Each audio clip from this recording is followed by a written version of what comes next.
Uit wetenschappelijk onderzoek blijkt dat 90% van onze communicatie niet wordt bepaald door wat we zeggen, maar door wat we uitstralen.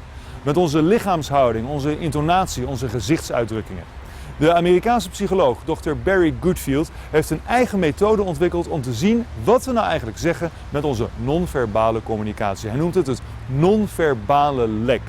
Wat dat is, hoe je het kunt zien en wat je daarmee kunt doen, ziet u in het nu volgende gesprek.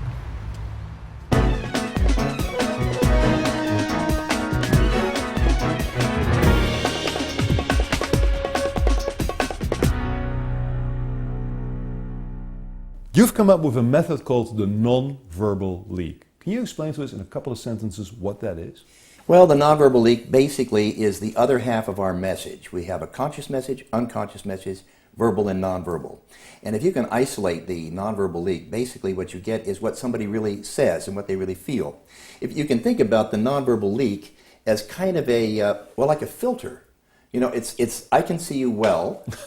I see you just fine. Looks good in you, by the way. Well, thank you. Yeah? But I can see you just fine. However, it filters the message, and that's what the nonverbal leak is. It is a kind of a psychological filter which reflects our unconscious belief system, and everybody has one.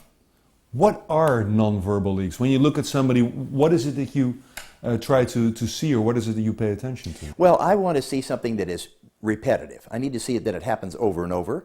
I need to see that it happens in the form of a pattern. And I need to see when it happens and how it happens. For example, you have one. Right. What do I do? Well, one of the things you do is with some stress and pressure is you put your tongue out, you close your eyes and swallow down. So kind of like, can you do it for me? What do I do? Can you? I just did. Okay. It's about a 20th of a second. So what happens is the tongue comes out. Yeah. It makes me angry. I close my eyes to it, I swallow it down. Message is, I don't really feel comfortable with that.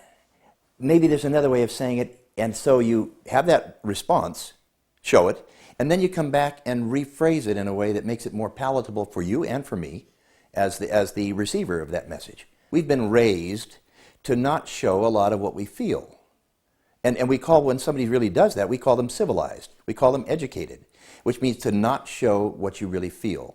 You know, I mean, people do that all the time. Why? Because they have a mortgage on their house, because they want to keep their relationship, because they have all kinds of invested, reasons for not saying what they feel.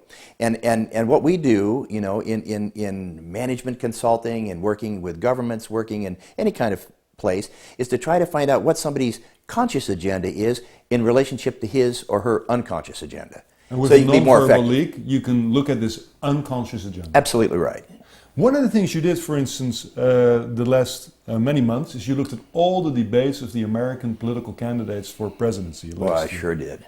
All of them. Verschrikkelijk. Looking at Yeah, looking at their non-verbal leaks. One of those people was Hillary Clinton. Right. She ran for president. Sure did. What can you tell us about her, for instance? Well, I have 12 different personality types that I hypothesize. I call her the pouncer, and I guess probably for obvious reasons. When you interviewed her, she came in just kind of like, whoa! Mm-hmm. And that's the way she did it, and that's the way she does it. And one of the things that she does is that when you ask a question, and there's sure videotape of that, when you ask a question with her and she's not ready to answer it, or she wants to answer something else, she'll just start talking louder and comes right over the top of it. She just overwhelms you. She just comes in real strong, and then when you push her in a place where she feels a bit uncomfortable, she just laughs like this, and she laughs it off. And so her message as a very, very skilled communicator is, I know what I'm going to do, I know what I want, and I know how I want it. And you, the interviewer, is going to get what I want to give you. You have a whole interview of that. Can you show me some of that? I mean, because you've analyzed it, right? There she is. This is her non-verbal leak. Eyes open. What does this mean? Well, it means these are the steps of what she does. It's that quick. Mm-hmm. It's amazing. We all, this is not unique, we're all that way. And we all have something that we do. Here's a moment which is interesting. We didn't know this until we had video, until we could do some of this. This is a person who, when she's not sure about something, she might close an eye part of the way when she blinks. So it's not a complete close of the eye, it's just one eye closes, the other one stays a little open. Because she still wants to keep control. What's the message when somebody does that to you? Is that trust? No. This is a major person who's got her a program, and she's got some distrust. And by the way, does anybody know who her husband is? Well, she might have that kind of feeling, and by that reaction might be there. So here's a picture of her eyes not closing completely. That was on your show, by the way. And so there is a message about what she says, how she says it. There's the shock in her eyes, which is amazing. Her eyes, there's literally a lot of white around both parts of the eyes. That's observable, testable behavior. But what does it mean? The fact Shock. Shock. She's got some shock that's in her system. It's old. It's always there. She's always trying to, that's part of the reason she pushes so hard, that there's a lot of shock and pressure in her body.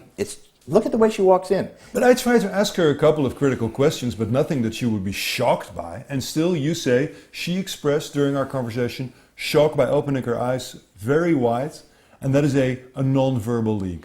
Well, what it says is that in her behavior, in the way she presents herself, you can see that, for example, here, if you can get a picture of those eyes, look at that and ask yourself, if you saw somebody like that, doing that, what would you say? I would say to me, that person's got some real shock in her eyes. And there's something going on that's pretty interesting. Then what I do is I run the tape and say, when does that occur? What is repetitive behavior? If it doesn't happen over and over, I'm not interested. I want repetitive, point-atable, referential, testable behavior. I want something that we can be proven. That's why we got a United States patent on this, because we could prove what we said. And so it is in that sense that provable behavior is what we want.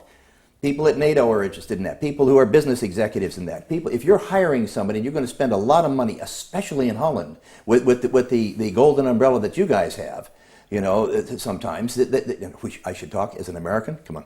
So what happens is you want to make your investment very clear and very direct. You want to be able to hire the right person in the right way and know that you've got a good chance of that being successful in your employment. So I oftentimes, for an executive company, they hire Goodfield Institute to come in, and we go and we will sit down with them and look at the potential candidates for the job and say, will that person be able to handle the stress? Will that person be creative? Is that person who is the president of the company that they're taking over, should we leave him in that place? Will he be dishonest? All this you can tell from looking at people, taping them, looking for repetitive non-verbal behavior, and then you can analyze whether they're truthful, whether they have integrity and stuff like that. The answer to that is yes. Much more than by what they say on their resume, much more than what they say in their words. But, you know, we look at their history, but we also look at their behavior right here and now. Another politician you looked at is our very own, at our request, Minister of Finance, Wouter Bos. I did. This is somebody you don't know. I mean, you know of him, but you don't know him well. You have not analyzed him before, yet you took a long look at him. What do you think? Well, I'll tell you what I think. I'm impressed by this guy. This is a flip of the coin guy, heads or tails. You like him, you don't like him. He's a powerhouse in a lot of ways, and he's a guy who's rather seductive in his approach to situations. If he thinks things are going wrong, he'll kind of give you that smile. He's got a terrific smile, and he'll look at you like that with that smile, and he'll draw you right in. He is powerful. He is focused. He's clear. He rattles people's cages because he's really trying to get his message across, and he's not afraid to try, and he's not afraid to do it, and he will be there. You watch this man. Mark my words now. This guy is going to not be just your prime minister. He's going to be around for a long time as a leader. He is a leader who's I can feel him pushing up on the leadership that he finds himself in. But this situation. These are positive things that you say about him. Nice stuff. There's also a lot of people in Holland who say, I just don't trust him. Well, the thing is, it says CER here. That's control by biting down. What he does, he kind of bites down on himself. And what he does is this. He waits, and he waits, and then he moves. That's how he works. He's very calculated, and he is calculated. And don't you think that's not a bad trait if you're a politician or somebody who wants to get your message across? So I see him as a fellow who, he rattles, like I said, he rattles a lot of people's cages. He'll get through and he'll get his position across. There's shock in his eyes. This is clear. You can see that. These muscles here, these are called masseter muscles. They pulse sometimes. That's got to do with aggression. We have masseter muscles for two things: grinding our food and blocking our feelings. And so when he feels anger, you can sometimes see this pulse.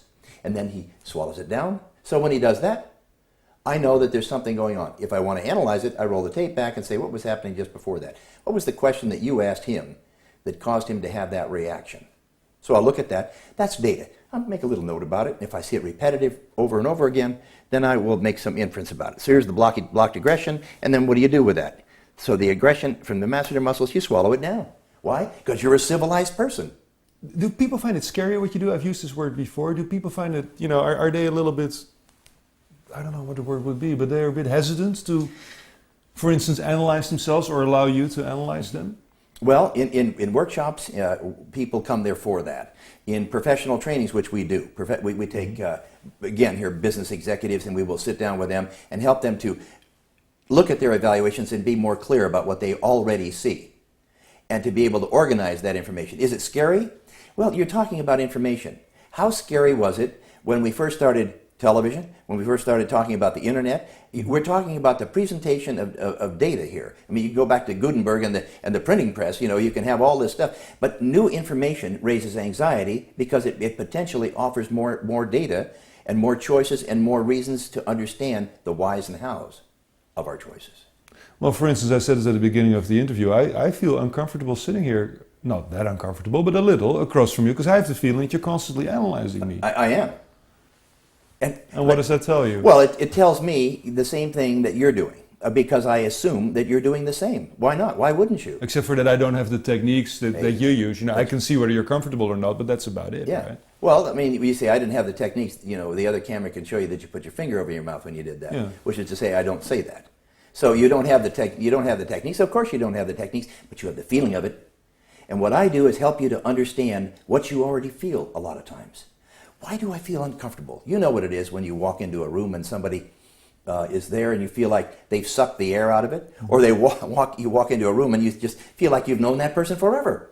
Mm-hmm. There are nonverbal cues. So much of our information about our world is absorbed nonverbally. We start as babies with the first distinction of grabbing a toe and saying this is me and grabbing a blanket and saying this is not. We make distinctions all the time. So more and more we use this data, and more in stressful situations we need accurate information. And that's why NATO and various other people have employed this service to be able to be more effective in evaluating things. Do you ever still sit across from somebody and have a regular conversation, or do you secretly always look for their... I have an 11-year-old daughter, and I sit across from her, and of course she's been raised around this stuff. Mm-hmm.